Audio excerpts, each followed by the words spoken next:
ਸਤਿ ਸ਼੍ਰੀ ਅਕਾਲ ਜੀ। ਪੰਜਾਬੀ ਰੇਡੀਓ ਤੇ ਪੰਜਾਬੀ ਟੀਵੀ ਯੂਐਸਏ ਵੇਖ ਸੁਣ ਰਹੇ ਸਾਰੇ ਸਰੋਤਿਆਂ ਦਾ ਬਹੁਤ-ਬਹੁਤ ਸਵਾਗਤ ਹੈ। ਇਸ ਸਮੇਂ ਦੇ ਵਿਸ਼ੇਸ਼ ਪ੍ਰੋਗਰਾਮ ਖਬਰ ਤੇ ਨਜ਼ਰ ਦੇ ਵਿੱਚ। ਖਬਰ ਤੇ ਨਜ਼ਰ ਪ੍ਰੋਗਰਾਮ ਦੇ ਵਿੱਚ ਜਿੱਥੇ ਦੇਸ਼ ਵਿਦੇਸ਼ ਦੇ ਨਾਲ ਜੁੜੀਆਂ ਹੋਈਆਂ ਸਾਰਾ ਦਿਨ ਸੁਰਖੀਆਂ ਦਾ ਕੇਂਦਰ ਬਣੀਆਂ ਰਹੀਆਂ ਖਬਰਾਂ ਦੇ ਉੱਪਰ ਨਜ਼ਰ ਮਾਰੀਦੀ ਹੈ। ਉੱਥੇ ਹੀ ਉਹਨਾਂ ਖਬਰਾਂ ਦਾ ਵਿਸ਼ਲੇਸ਼ਣ ਕਰਨ ਦੇ ਲਈ ਸਾਥ ਹੁੰਦਾ ਹੈ ਸੀਨੀਅਰ ਪੱਤਰਕਾਰ ਮਿੰਟੂ ਗੁਰਸਰੀਆ ਜੀ ਦਾ। ਸੋ ਕਰਦੇ ਹਾਂ ਉਹਨਾਂ ਦਾ ਪ੍ਰੋਗਰਾਮ ਦੇ ਵਿੱਚ ਸਵਾਗਤ। ਬਹੁਤ-ਬਹੁਤ ਸਵਾਗਤ ਹੈ ਜੀ। ਸ਼ੁਕਰੀਆ ਸਾਰਿਆਂ ਨੂੰ। ਸਤਿ ਸ੍ਰੀ ਅਕਾਲ ਜੀ। ਸਤਿ ਸ਼੍ਰੀ ਅਕਾਲ ਜੀ। ਸੋ ਅੱਜ ਦੇ ਪ੍ਰੋਗਰਾਮ ਦੇ ਸਪਾਂਸਰਸ ਨੇ ਖਾਲਸਾ ਇੰਸ਼ੋਰੈਂਸ। ਲੰਬੇ ਸਮੇਂ ਤੋਂ ਇੰਸ਼ੋਰੈਂਸ ਦੇ ਖੇਤਰ ਦੇ ਵਿੱਚ ਸੇਵਾਵਾਂ ਨਿਭਾ ਰਹੇ ਨੇ। ਤੁਸੀਂ ਵੀ ਸੰਪਰਕ ਕਰ ਸਕਦੇ ਹੋ ਜੇਕਰ ਇਮੀਗ੍ਰੇਸ਼ਨ ਬਾਬਤ ਕਿਸੇ ਤਰ੍ਹਾਂ ਦੀ ਸਲਾਹ ਕਰਨੀ ਹੈ। ਨੰਬਰ ਹੈ 408 272 2500। ਟਿਰਕਿਆਣਾ ਇਮੀਗ੍ਰੇਸ਼ਨ ਲਾ ਫਰਮ। ਜੇ ਟਿਰਕਿਆਣਾ ਹੁਣਾਂ ਨਾਲ ਤੁਸੀਂ ਸੰਪਰਕ ਕਰ ਸਕਦੇ ਹੋ ਜੇਕਰ ਇਮੀਗ੍ਰੇਸ਼ਨ ਬਾਬਤ ਕਿਸੇ ਤਰ੍ਹਾਂ ਦੀ ਸਲਾਹ ਕਰਨੀ ਹੈ। Krishan Dhanota Yuba City. Baljinder Singh Nijjar Woodland. GN lube ਵਾਲੇ ਟਰੱਕ ਵਾਸ਼ ਕਰਦੇ ਨੇ, ਆਇਲ ਚੇਂਜ ਕਰਦੇ ਨੇ, 에ਅਰ ਬ੍ਰੇਕਸ ਦਾ ਕੰਮ ਤਸੱਲੀ ਬਖਸ਼ ਕਰਦੇ ਨੇ। ਤੁਸੀਂ ਇਹਨਾਂ ਦੇ ਕੋਲੋਂ ਨਵੇਂ ਪੁਰਾਣੇ ਟਾਇਰ ਵੀ ਖਰੀਦ ਸਕਦੇ ਹੋ। ਲੋਕੇਸ਼ਨ ਸੈਂਟਾਨੇਲਾ ਦੇ ਵਿੱਚ ਹੈ। ਨਿੰਮਾ ਸਹੋਤਾ ਹੁਣਾਂ ਦਾ ਨੰਬਰ ਹੈ 209 277 0113। Jaswinder Singh Nagra Roseville. Avtar Singh Sangha Yuba City. Baldev Singh Kang Yuba City. ਬਹੁਤ-ਬਹੁਤ ਧੰਨਵਾਦ ਹੈ ਇਹਨਾਂ ਸਾਰੇ ਸਪਾਂਸਰਸ ਦਾ। ਹੁਣ ਰੁਕ ਕਰਦੇ ਹਾਂ ਜੀ ਖਬਰਾਂ ਦਾ। ਮਿੰਟੂ ਜੀ, ਸਭ ਤੋਂ ਪਹਿਲੀ ਖਬਰ ਤੇ ਜੇਕਰ ਆਈਏ ਤਾਂ ਲੱਗਦਾ ਹੈ ਕਿ ਆਪਾਂ ਇੱਕ ਬਾਈ ਇਲੈਕਸ਼ਨ ਹੁਣੇ ਭੁਗਤ ਕੇ ਹਟੇ ਹਾਂ ਤੇ ਇੱਕ ਹੋਰ ਤਿਆਰ ਖੜੀ ਹੈ। ਉਧਰ ਲਾਲਪੁਰਾ ਸਾਹਿਬ ਗਏ ਸੀ ਹਾਈ ਕੋਰਟ ਵੀ ਭਾਈ ਥੋੜੀ ਜੀ ਰਹਿਮ ਕੀਤੀ ਜਾਵੇ ਤੇ ਉਹਨਾਂ ਨੂੰ ਝਟਕਾ ਲੱਗਿਆ ਜੀ। ਰੱਬ ਰੱਬ ਕਰੋ ਗੁਰਪ੍ਰੀਤ ਜੀ। ਹੁਣ ਤੇ ਨੇਤਾ ਵੀ ਨਾ ਬਸ ਕਰ ਬੈਠੇ ਆ। ਇੱਕ ਦਿਨ ਇੱਕ ਵੱਡੇ ਨੇਤਾ ਨਾਲ ਮੇਰੀ ਗੱਲ ਹੋ ਰਹੀ ਸੀ। ਕਹਿੰਦਾ ਯਾਰ ਮਿੰਟੂ ਕੀ ਦਸੀਏ, 7 ਜਿਮਨੀ ਚੋਣਾਂ ਲੜ ਚੁੱਕੇ ਆ। ਕੁਛ ਉਹਨਾਂ ਦੇ ਕੌਮੀ ਪੱਧਰ ਦੀਆਂ ਐਕਟੀਵਿਟੀ ਸੀਗੀਆਂ। ਉਹ ਕਹਿੰਦੇ ਵੀ ਹੁਣ ਜੀ ਤੇ ਜਵਾਕ ਵੀ ਲੜਨ ਲੱਗ ਪਏ ਆ ਵੀ ਘਰੇ ਟਿਕ ਜਾ ਪਾਪਾ। ਜੀ ਤੋ ਮੇਰੇ ਖਿਆਲ ਦੇ ਨਾਲ ਹੁਣ ਤੇ ਭਲਵਾਨ ਵੀ ਥੱਕ ਗਏ ਜਿਮਨੀ ਚੋਣਾਂ ਲੜਦੇ ਲੜਦੇ। ਤੇ ਉਧਰੋਂ ਸੁਖੀ ਸਾਹਿਬ ਵਾਲਾ ਵੀ ਤੇ ਹੈਗਾ ਨਾ ਲੜਨਗਾ। ਉਹ ਵੀ ਸੁੱਖੀ ਤੇ ਸਾਹਿਬ ਹਾਈ ਤਾਂ ਕੋਰਟ ਚ। ਇੱਕ ਸਾਲ ਦੇ ਅਲਟੀਮੇਟਮ ਤੇ ਗਏ ਸੀ ਵੀ ਮੈਡੀਕਲ ਕਾਲਜ ਬਣਾ ਦਿਓ ਫੇਰ ਤੁਹਾਡੇ ਚ ਰਹਿ ਲੂੰਗਾ। ਨਾ ਮੈਡੀਕਲ ਦੀ ਦਾ ਤੇ ਨਾ ਉਹ ਮੁੜ ਕੇ ਆਏ ਨੇ। ਹਾਂਜੀ, ਉਹਨਾਂ ਦਾ 1 ਸਾਲ ਸ਼ਾਇਦ ਮੇਰੇ ਖਿਆਲ ਦੇ ਨਾਲ 999 ਦਿਨ ਦਾ ਹੋ ਗਿਆ ਹੋਣਾ ਨਾ। ਜਿਵੇਂ ਅੱਗੇ ਰੀਚਾਰਜ ਪੈਕ ਆਉਂਦੇ ਹੁੰਦੇ ਸੀ 999 ਵਾਲੇ। ਹਾਂਜੀ ਤਾਂ ਗੱਲ ਇਹ ਆ ਕਿ ਇਹਨਾਂ ਦੇ ਸਿਆਸਤਦਾਨਾਂ ਦੇ ਬੋਲ ਇਸੇ ਤਰ੍ਹਾਂ ਦੇ ਹੁੰਦੇ ਆ ਗੁਰਪ੍ਰੀਤ। ਕਿਉਂਕਿ ਤੁਸੀਂ ਇਹ ਵੇਖੋ ਕਿ ਸੁਖੀ ਸਾਹਿਬ ਗਏ ਤੇ ਉਹਨਾਂ ਨੂੰ ਚੇਅਰਮੈਨ ਵੀ ਮਿਲ ਗਈ। ਪਰ ਜੀ ਉਹਨਾਂ ਦੀ ਦਲ ਬਦਲੀ ਤੇ ਹਾਲੇ ਤੱਕ ਫੈਸਲਾ ਨਹੀਂ ਹੋਇਆ ਤੇ ਮਾਮਲਾ ਹਾਈ ਕੋਰਟ ਗਿਆ। ਹਾਈ ਕੋਰਟ ਨੇ ਹੁਣ ਸਪੀਕਰ ਸਾਹਿਬ ਨੂੰ ਪੁੱਛਿਆ ਕਿ ਭਾਈ ਜੀ ਉਹ ਸ਼ੁਭ ਘੜੀ ਕਦੋਂ ਆ ਰਹੀ ਆ, ਹੂੰ ਜਦੋਂ ਤੁਸੀਂ ਇਸ ਮੁੱਦੇ ਦਾ ਕਲਿਆਣ ਕਰੋਗੇ।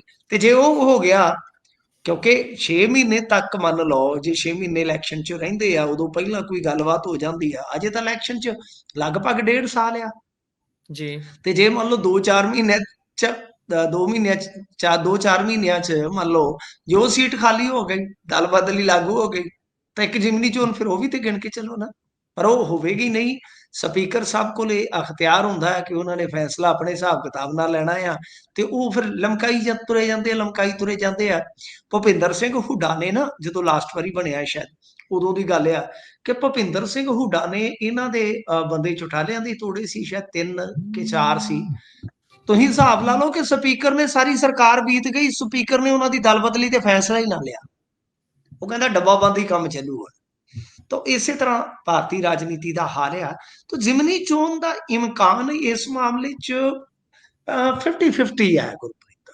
50-50 ਜੀ ਕਿਵੇਂ ਹੈ ਕਿ ਦੇਖੋ ਸੁਪਰੀਮ ਕੋਰਟ ਅਮੂਮਨ ਇਸ ਤਰ੍ਹਾਂ ਦੇ ਮਾਮਲਿਆਂ ਦੇ ਵਿੱਚ, ਯਾਨੀ ਪੋਲੀਟੀਕਲ ਨੇਤਾਵਾਂ ਦੇ ਮਾਮਲਿਆਂ ਦੇ ਵਿੱਚ ਕਨਵਿਕਸ਼ਨ ਨੂੰ ਸਟੇ ਕਰ ਦਿੰਦੀ ਹੈ ਸੁਪਰੀਮ ਕੋਰਟ ਅਕਸਰ। ਇੱਕ ਜੀ ਮਿਸਾਲ ਤੁਸੀਂ ਜੇ ਲੈਣੀ ਹੋਵੇ ਤਾਂ ਸਭ ਤੋਂ ਤੁਹਾਡੇ ਕੋਲ ਵੱਡੀ ਮਿਸਾਲ ਹੈਗੀ ਆ ਰਾਹੁਲ ਗਾਂਧੀ ਵਾਲੀ। ਰਾਹੁਲ ਗਾਂਧੀ ਜੀ ਨੂੰ 2 ਸਾਲ ਦੀ ਸਜ਼ਾ ਹੋਈ, ਮੈਂਬਰਸ਼ਿਪ ਜੀ ਗਈ, ਹਾਈ ਕੋਰਟ ਨੇ ਨਾ ਮਨਜ਼ੂਰ ਕੀਤੀ ਅਪੀਲ, ਤੇ ਫਿਰ ਉਹ ਜੀ ਸੁਪਰੀਮ ਕੋਰਟ ਗਏ। ਸੁਪਰੀਮ ਕੋਰਟ ਨੇ ਮੈਂਬਰੀ ਜਿਹੜੀ ਸੀ ਉਹ ਬਰਕਰਾਰ ਕਰ ਦਿੱਤੀ। ਜੀ ਕਨਵਿਕਸ਼ਨ ਜਿਹੜੀ ਸੀਗੀ ਉਹਨੂੰ ਸਟੇ ਕਰ ਦਿੱਤਾ। ਤਾਂ ਐਦਾਂ ਹੁੰਦਾ ਹੈ ਕਿ ਸੁਪਰੀਮ ਕੋਰਟ ਦੇ ਵਿੱਚ ਜਾ ਕੇ ਇਹਨਾਂ ਨੂੰ ਰਾਹਤ ਮਿਲ ਜਾਂਦੀ ਆ। ਕਿਉਂਕਿ ਉਦੋਂ ਤੱਕ ਕਿਸੇ ਵੀ ਬੰਦੇ ਦੀ ਜੇ ਅੰਦਰ ਦੀ ਆਪਾਂ ਦੇਖੀਏ ਤਾਂ ਉਹਦੀ ਕਸਟਡੀ ਵੀ ਤੇ ਹੋ ਜਾਂਦੀ ਹੈ ਨਾ। ਹੁਣ ਲਾਲਪੁਰਾ ਦੇ ਦਿਨ ਵੀ ਤੇ ਕਸਟਡੀ ਦੇ ਗਿਣੇ ਜਾਣਗੇ ਕਿ ਇੰਨੇ ਦਿਨ ਦੀ ਕਸਟਡੀ ਵੀ ਕੱਟ ਲਈ ਆ। ਪਰ ਰਾਹੁਲ ਗਾਂਧੀ ਦੇ ਨਾਲੋਂ ਕਿਉਂਕਿ ਕੇਸ ਵੱਖਰਾ ਹੈ, ਇਹਦੇ 'ਚ ਜੀ, ਸਜ਼ਾ ਵੀ ਜ਼ਿਆਦਾ ਹੈ। ਉਹ ਡੈਫਾਮੇਸ਼ਨ ਸੀ, ਯਾਨੀ ਮਾਣਹਾਨੀ ਸੀ। ਕੋਰਟਾਂ ਕਈ ਵਾਰ ਜੋ ਸਕੈਮ ਹੁੰਦੇ ਨੇ, ਵੱਡੇ ਘੁਟਾਲੇ, ਜਾਂ ਜਿਹੜੇ ਔਰਤ ਪ੍ਰਤੀ ਕੀਤੇ ਜ਼ੁਲਮ ਹੁੰਦੇ ਨੇ, ਠੀਕ ਹੈ, ਡਜ਼ਨਟ ਮੈਟਰ ਹੁਣ ਥੱਲੜੀ ਅਦਾਲਤ ਦਾ ਫੈਸਲਾ ਕੱਲ ਨੂੰ ਉਤਲੀ ਅਦਾਲਤ ਜਿਹੜੀ ਉਹ ਪਲਟਦੀ ਹੈ ਕਿ ਨਹੀਂ ਪਲਟਦੀ, ਕਿਉਂਕਿ ਜੀ, ਜਿਹੜੇ ਲਾਲਪੁਰਾ ਦੇ ਸਮਰਥਕ ਹੈ ਉਹ ਤੇ ਦਾਅਵਾ ਕਰਦੇ ਕਿ ਲਾਲਪੁਰਾ ਨਾਲ ਧੱਕਾ ਹੋਇਆ। ਹੋ ਸਕਦਾ ਜੀ, ਹੇਠਲੀ ਅਦਾਲਤ ਦਾ ਫੈਸਲਾ ਗਾਹ ਨੂੰ 5 ਸਾਲ ਨੂੰ 4 ਸਾਲ ਨੂੰ ਕੋਈ ਹਾਇਰ ਕੋਰਟ ਜਿਹੜਾ ਹੈ ਉਹ ਉਹਨੂੰ ਬਦਲ ਦੇਵੇ, ਪਰੰਤੂ ਅੱਜ ਦੀ ਤਾਰੀਖ ਦੇ ਵਿੱਚ ਤਾਂ ਉਹਨਾਂ ਦਾ ਦੋਸ਼ ਸਿੱਧ ਹੋ ਗਿਆ ਨਾ। ਤਾਂ ਜੀ, ਸੁਪਰੀਮ ਕੋਰਟ ਕਈ ਵਾਰ ਇਹੋ ਜਿਹੇ ਮਾਮਲਿਆਂ 'ਚ ਥੋੜੀ ਸਖਤੀ ਵਰਤ ਲੈਂਦੀ ਆ, ਨਹੀਂ ਤਾਂ ਉੱਥੇ ਸਜ਼ਾ ਸਟੇ ਤੇ ਵੱਟ ਤੇ ਏਦਾਂ ਦੀ ਕੋਈ ਵੱਡੀ ਗੱਲ ਜੀ, ਨਹੀਂ ਹੈ। ਕੋਈ 2-4 ਸਾਲ ਦੀ ਸਜ਼ਾ ਕਿਸੇ ਪੋਲੀਟੀਸ਼ੀਅਨ ਨੂੰ ਹੁੰਦੀ ਆ, ਉਹ ਕਨਵਿਕਸ਼ਨ ਸਟੇ ਹੋ ਜਾਂਦੀ ਆ, ਉਹ ਕੋਈ ਔਖਾ ਕਾਰਜ ਨਹੀਂ। ਪਰ ਇੱਥੇ 50-50 ਮੈਂ ਇਸ ਵਾਸਤੇ ਕਰ ਰਿਹਾ, ਯਾਨੀ 50-50 ਕਰ ਰਿਹਾ ਜਾਂ ਕਹਿ ਰਿਹਾ ਕਹਿ ਲਓ, ਉਹ ਇਸ ਵਾਸਤੇ ਹੈ ਕਿ ਇਹ ਜੁਰਮ ਥੋੜਾ ਜਿਹਾ ਨਾ ਵੱਖਰੀ ਕਿਸਮ ਦਾ ਹੈ। ਜੀ, ਉਹਦੇ 'ਚ SC ST ਐਕਟ ਵੀ ਹੈ, ਤੇ ਇਸ ਤੋਂ ਇਲਾਵਾ ਔਰਤ ਪ੍ਰਤੀ ਕੀਤਾ ਗਿਆ ਗੁਨਾਹ ਵੀ ਆ। ਹੂੰ, ਤਾਂ ਖੈਰ ਇੱਕ ਵੱਡਾ ਝਟਕਾ, ਹਾਈ ਕੋਰਟ ਨੇ ਇਹਨਾਂ ਦੀ ਜਿਹੜੀ ਪਟੀਸ਼ਨ ਸੀਗੀ ਮਨਜਿੰਦਰ ਸਿੰਘ ਲਾਲਪੁਰਾ ਦੀ, ਤੇ ਇਹਨਾਂ ਦੇ ਵਕੀਲਾਂ ਦੀ ਜਿਹੜੀ ਟੀਮ ਸੀ ਉਹਨਾਂ ਵੱਲੋਂ ਜਿਹੜੀ ਪੇਸ਼ ਕੀਤੀ ਗਈ ਪਟੀਸ਼ਨ ਕਿ ਸਾਡੀ ਸਜ਼ਾ ਸਟੇ ਕਰ ਦਿਓ, ਉਹਦੇ ਤੇ 2 ਸੁਣਵਾਈਆਂ ਤੇ ਇਹਨਾਂ ਨੇ ਕੋਈ ਰਾਹਤ ਨਹੀਂ ਸੀ ਦਿੱਤੀ, ਤੇ ਹੁਣ ਕੋਰਟ ਨੇ ਇਹਨੂੰ ਰੱਦ ਕਰ ਦਿੱਤਾ। ਮਤਲਬ ਕਿ ਆਪਸ਼ਨ ਬਚਦਾ ਸੁਪਰੀਮ ਕੋਰਟ ਦਾ। ਹੁਣ ਸੁਪਰੀਮ ਕੋਰਟ ਦੇ ਵਿੱਚ ਜਾ ਕੇ ਕੇਸ ਰੱਖਣਾ ਪਵੇਗਾ। ਪਰ ਇੱਕ ਗੱਲ ਸਾਫ਼ ਆ ਕਿ ਜਿਹੜੀਆਂ ਸਿਧਾਂਤਕ ਗੱਲਾਂ ਕਰਦੇ ਸੀ ਇਹ ਆਮ ਆਦਮੀ ਪਾਰਟੀ ਵਾਲੇ, ਜੀ, ਜਿਹੜੇ ਇੱਕ ਬੜੀ ਨਿੱਤਰੀ ਰਾਜਨੀਤੀ ਦੀ ਗੱਲ ਕਰਦੇ ਸੀ, ਜਿਹੜੇ ਬੜੇ ਮਤਲਬ ਕਿ ਸ਼ੁੱਧ ਵਿਚਾਰ ਜਾਂ ਸ਼ੁੱਧ ਵਿਚਾਰਕ ਹੋਣ ਦਾ ਦਾਅਵਾ ਕਰਦੇ ਸੀਗੇ, ਜੀ, ਇਹਨਾਂ ਦੀ ਰਾਜਨੀਤੀ ਦੀ ਵੰਨਗੀ ਵੇਖੋ ਕਿ ਸੁਪਰੀਮ ਕੋਰਟ ਨੇ ਜੋ ਥਾਮਸ ਲਿਲੀ ਵਾਲੇ ਮਾਮਲੇ ਦੇ ਵਿੱਚ ਇੱਕ ਫੈਸਲਾ ਦਿੱਤਾ ਹੋਇਆ, ਲੈਂਡਮਾਰਕ ਜਜਮੈਂਟ ਹੈ ਜੀ, ਕਿ ਜਿਸ ਦਿਨ ਲੀਡਰ ਨੂੰ 2 ਸਾਲ ਜਾਂ 2 ਸਾਲ ਤੋਂ ਵੱਧ ਸਜ਼ਾ ਹੋ ਗਈ, ਉਹਦੀ ਮੈਂਬਰਸ਼ਿਪ ਇੱਕ ਵਾਰੀ ਜਦੇ ਹੀ ਜਾਏਗੀ, ਹੂੰ, ਜੀ, ਜਦੋਂ ਤੱਕ ਅੱਗੇ ਜਾ ਕੇ ਸਜ਼ਾ ਸਟੇ ਨਹੀਂ ਹੁੰਦੀ। ਹੂੰ, ਤਾਂ ਮੈਨੂੰ ਲੱਗਦਾ ਕਿ ਇਹਨਾਂ ਨੇ ਚਲੋ ਸੰਵਿਧਾਨ ਦੇ ਮੁਤਾਬਕ ਤਾਂ ਨਹੀਂ, ਮਾਨ ਸਾਹਿਬ ਦੇ ਮੁਤਾਬਕ ਤੇ ਰੱਖ ਲਿਆ, ਪਰ ਹੂੰ, ਕਿਉਂਕਿ ਸੁਪਰੀਮ ਕੋਰਟ ਨੇ ਇਹ ਸਾਰਾ ਕੁਝ ਕੀਤਾ ਹੋਇਆ, ਜੇ ਜੀ, ਸੁਪਰੀਮ ਕੋਰਟ ਨੂੰ ਪਤਾ ਲੱਗਾ ਕਿ ਇਹਦੀ ਜੀ, ਮੈਂਬਰੀ ਜਿਹੜੀ ਆ ਵਿਧਾਨ ਸਭਾ ਦੀ, ਉਹਦੇ ਤੇ ਫੈਸਲਾ ਹੀ ਨਹੀਂ ਲਿਆ ਗਿਆ, ਮੇਰੇ ਖਿਆਲ ਦੇ ਨਾਲ ਗੁਰਪ੍ਰੀਤ ਜੀ ਇਹਨਾਂ ਨੂੰ ਝਾੜਾਂ ਪੈ ਸਕਦੀਆਂ, ਉੱਥੇ ਬਹੁਤ ਬੁਰੇ ਫਸ ਵੀ ਸਕਦੇ ਜਦੋਂ ਸੁਪਰੀਮ ਕੋਰਟ ਜਾਣਗੇ। ਪਰ ਇਹ ਬਾਅਦ ਦੀਆਂ ਗੱਲਾਂ, ਅਜੇ ਦੇਖੋ ਕੀ ਬਣਦਾ। ਹੂੰ, ਜੀ। ਬਣਦਾ ਦੇਖੋ ਕੀ ਹੈ, ਬਣਾਉਣ ਵਾਲੇ ਬਣਾਈ ਜਾਂਦੇ ਨੇ, ਨਹੀਂ ਮੰਨਣੀ ਕਿਸੇ ਦੀ ਤਾਂ ਨਹੀਂ ਮੰਨਣੀ। ਤੇ ਅੱਗੇ ਚੱਲਦੇ ਹਾਂ ਜੀ, ਉੱਧਰ ਸਰਬਜੀਤ ਕੌਰ ਵਾਲਾ ਜਿਹੜਾ ਮਾਮਲਾ ਹੈ, ਉਹ ਹਾਲੇ ਸ਼ਾਂਤ ਨਹੀਂ ਹੋਣ ਦਾ ਨਾਮ ਲੈ ਰਿਹਾ। ਕਹਿੰਦੇ ਵੀ ਉੱਧਰ ਪਾਕਿਸਤਾਨ ਦੇ ਵਿੱਚ ਵੀ ਸਰਬਜੀਤ ਹੁਣੀ ਕਸੂਤੇ ਫਸ ਗਏ ਨੇ। ਹਾਂ, ਜਦੋਂ ਪੰਗੇ ਹੀ ਕਸੂਤੇ ਲੈਣੇ ਨੇ, ਜਦੋਂ ਇਹੋ ਜਿਹਾ ਇਸ ਉਮਰ ਦੇ ਵਿੱਚ ਏਦਾਂ ਦੀ ਛਾਲ ਮਾਰਨੀ ਬੜੀ ਕਸੂਤੀ ਹੁੰਦੀ ਆ। ਹੂੰ, ਤਾਂ ਮਤਲਬ ਕਿ ਉਹ ਤਾਂ ਦੇਵੀ ਨੇ ਗਾਇਆ ਸੀ ਨਾ, ਕਸੂਤਾ ਸਾਲ ਗੁੰਰੀਏ, ਤੇ ਇੱਥੇ ਤੇ ਜੀ, ਹੁਣ ਸਾਲ ਸੂਲ ਜਿਹੜੇ ਪੈਮਾਨੇ ਜਿਹੜੇ ਆ ਉਹ ਅੱਗੇ ਕਹਿੰਦੇ ਹੁੰਦੇ ਨਾ, ਸਾਲ ਸੂਲਵਾਂ ਚੜਿਆ, ਵੀ 16 ਜੀ, ਸਾਲ ਦਾ ਜਿਹੜਾ ਬੱਚਾ ਸੀਗਾ ਉਹਨੂੰ ਆਪਾਂ ਜਵਾਨ ਗਿਣਦੇ ਸੀਗੇ, ਵੀ ਉਹ ਜੋਬਨ ਹੂੰ, ਉੱਤੇ ਪੈਰ ਰੱਖ ਲੈਂਦਾ ਹੈ। ਪਰ ਇੱਥੇ ਤੇ ਤੁਸੀਂ ਵੇਖੋ ਕਿ ਜਵਾਨੀ ਕਈਆਂ ਨੂੰ ਢਲ ਕੇ ਫੇਰ ਚੜ ਜਾਂਦੀ ਆ, ਜੀ, ਹੈ ਕੋਈ ਇਲਾਜ? ਹੁਣ ਜਿਹੜੀ ਸਰਬਜੀਤ ਕੌਰ ਦਾ ਮਸਲਾ ਹੈ ਜੀ, ਤੇ ਉਹ ਇਹੋ ਆ ਕਿ ਉੱਥੋਂ ਜਿੰਨੀਆਂ ਕੁ ਖਬਰਾਂ ਆ ਰਹੀਆਂ ਨੇ, ਪਹਿਲਾਂ ਤੇ ਅੱਜ ਤੁਸੀਂ ਇੰਡੀਅਨ ਮੀਡੀਆ ਨੂੰ ਦੇਖ ਲਓ, ਜੀ, ਇਹਨਾਂ ਦਾ ਇੱਕ ਅਦਾਰਾ ਜਿਹੜਾ, ਇੱਕ ਹਿੰਦੀ ਅਖਬਾਰ ਤੁਹਾਨੂੰ ਪਤਾ ਹੀ ਹੈ, ਦੈਨਿਕ ਭਾਸਕਰ, ਮੈਂ ਨਾਮ ਵੀ ਲੈ ਦਿੰਦਾ, ਕੁਝ ਪੱਤਰਕਾਰਾਂ ਜੀ, ਨੂੰ ਨਾਂ ਲੈਣ 'ਚ ਥੋੜੀ ਪ੍ਰੋਬਲਮ ਹੁੰਦੀ ਹੈ, ਪਰ ਮੈਂ ਹੂੰ, ਨਾਮ ਲੈ ਦਿੰਦਾ। ਉਹਨਾਂ ਨੇ ਸਵੇਰੇ ਖਬਰ ਬ੍ਰੇਕ ਕਰ ਦਿੱਤੀ ਕਿ ਨਾਸਰ ਢਿੱਲੋਂ ਨੇ ਵਕੀਲ ਹਾਇਰ ਕੀਤਾ ਸੀ, ਤੇ ਫਿਰ ਜੀ, ਮਤਲਬ ਕਿ ਉਹਨੇ ਹੀ ਸਾਰਾ ਕੁਝ ਕਰਵਾਇਆ। ਬਾਅਦ ਦੇ ਵਿੱਚ ਪਤਾ ਲੱਗਿਆ ਕਿ ਜਿਹੜਾ ਉਹ ਬੰਦਾ ਜੀ, ਜਿਹਦੇ ਨਾਲ ਇਹ ਗਈ ਆ ਸਰਬਜੀਤ ਕੌਰ, ਉਹਦਾ ਨਾਂ ਵੀ ਨਾਸਿਰ ਆ, ਹੂੰ। ਉਹਦਾ ਨਾਸਿਰ ਨਾਸਰ ਹੁਸੈਨ ਹੁਸੈਨ ਹੈ। ਹੈ। ਹਾਂ, ਜੀ, ਤੇ ਆਪਣੇ ਵਾਲੇ ਮੀਡੀਆ ਨੇ ਉਹ ਚੱਕ ਦਿੱਤਾ ਜੀ, ਨਾਸਰ ਜੀ, ਢਿੱਲੋਂ। ਕਮਾਲ ਹੋ ਗਈ ਹੈ ਸਰ, ਏਦਾਂ ਦੀਆਂ ਜੀ, ਗੱਲਾਂ। ਹੁਣ ਉਹਦੇ ਬਾਅਦ ਕਹਾਣੀ ਇਹ ਹੋਈ ਕਿ ਉਹਨਾਂ ਨੇ ਫਿਰ ਉਹ ਖਬਰ ਚੱਕ ਦਿੱਤੀ ਜਦੋਂ ਪਤਾ ਲੱਗਿਆ ਕਿ ਸਾਡੇ ਤੋਂ ਗਲਤੀ ਹੋ ਗਈ। ਜੀ, ਲਿਹਾਜ਼ਾ ਹੁਣ ਜੇ ਉੱਥੋਂ ਦੀਆਂ ਪਰਿਸਥਿਤੀਆਂ ਦੇਖੀਏ ਕੀ ਆ, ਕਿ ਕੁਝ ਇਹ ਗੱਲਾਂ ਜਿਹੜੀਆਂ ਨਿਕਲ ਕੇ ਆ ਰਹੀਆਂ ਨੇ ਕਿ ਦਰਅਸਲ ਨਾਸਰ ਤੇ ਇਹ ਉੱਥੋਂ ਨੱਸ ਗਏ ਦੋਨੇ। ਜੀ।